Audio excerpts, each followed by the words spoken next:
May mga sakit na hindi kayang gamutin ng ospital. May mga sugat na hindi tinatablan ng alkohol o tahe. Pero ang pinakamatindi, yung mga sumpang hindi nakikita, kundi nararamdaman. Ako si Lino, 29 na taong gulang, at ako mismo ang nakasaksi kung paano sinira ng isang albularyo ang isang buong baryo at kung paano ako naging dahilan ng lahat.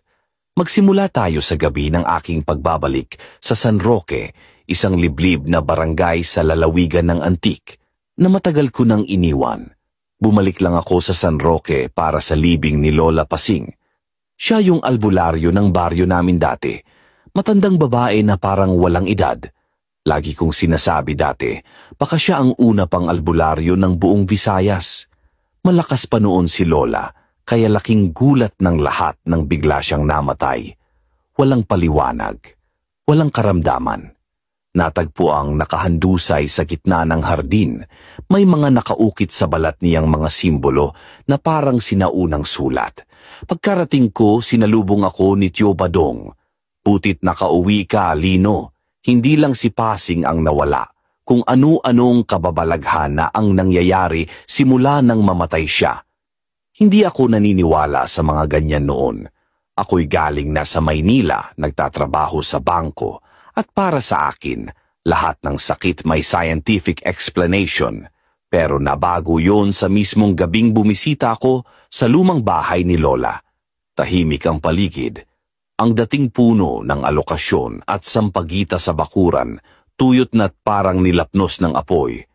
Habang binubuksan ko ang lumang pinto, may naamoy akong amoy insenso at bulok na karne.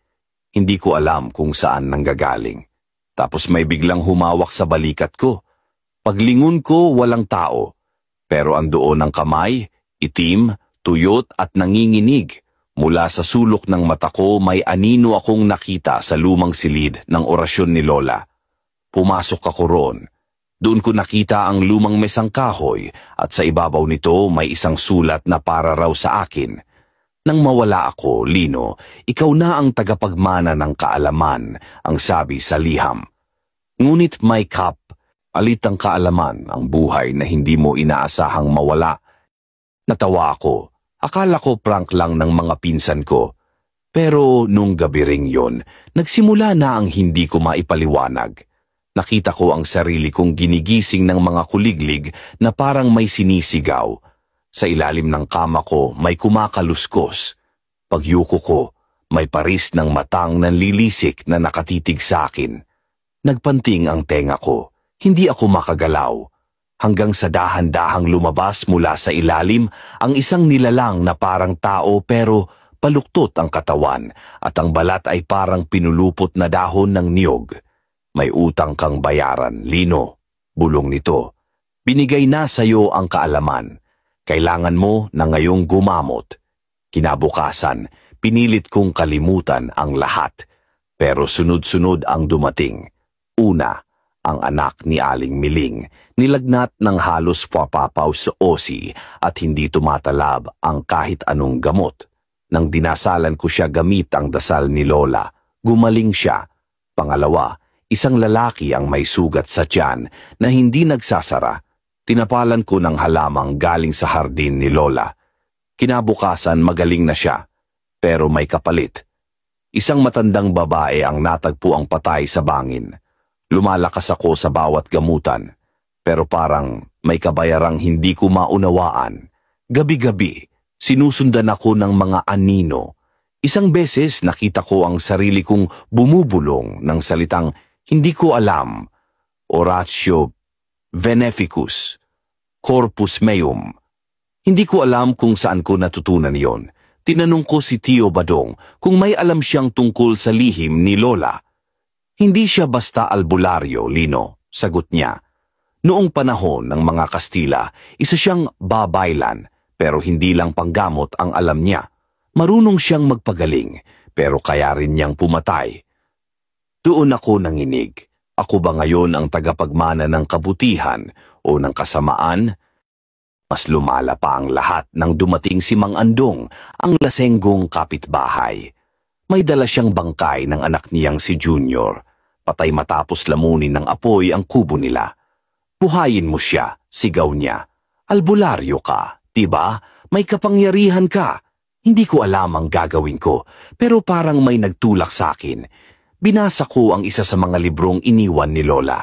Kumuhit ako ng bilog sa lupa, nagsindi ng itim na kandila, at binigkas ang mga salita. Umangat ang katawan ni Junior. Buhay siya, pero iba na siya. Maputla. Walang emosyon. Tapos bigla siyang sumigaw, isang sigaw na parabang galing sa ilalim ng lupa. Hindi mo na mababawi ang binuhay mo. Bulong ng boses ni Lola sa likod ng isip ko. Doon ko napagtanto. Hindi ako pinamana ni Lola ng kagalingan. Pinamana niya sa akin ang sumpa ng isang mambabarang na nagkunwaring albularyo. Bawat gamutan ay kapalit ng isang kaluluwa. Bawat himala ay may kabuntot na kamatayan. Ginamit ako ni Lola para ipagpatuloy ang kadiliman. Ako na ngayon ang bagong tagapangalaga ng anino ng San Roque. Nang huli ko siyang makita, sa isang panaginip, suot niya ang lumang saya niya. May ngiti sa labi, pero ang matay itim na walang laman. Isa ka na sa amin, Anya. Hindi ito kagalingan, Lino. Ito ang kasunduan. Nagising akong may bagong sugat sa dibdib at bagong pangalan na nakaukit sa likod ng isa sa mga libro. Pangalan ng susunod kong pasyente. Kung isa kang taong hindi naniniwala sa albularyo, tanungin mo muna ang sarili mo. Sigurado ka bang gamot lang ang binibigay nila? Baka sa bawat kagalingan, may kapalit kang hindi mo pa nababayaran. Ako si Lino. Dating ordinaryong lalaki. Ngayon, ako na ang albularyong sinusumpa ng San Roque. Kung gusto mo pang makarinig ng mga kwentong tulad nito, huwag mong kalimutang mag-subscribe, mag-like, at i-share ang video na to. Baka ang susunod na kwento tungkol na sa'yo.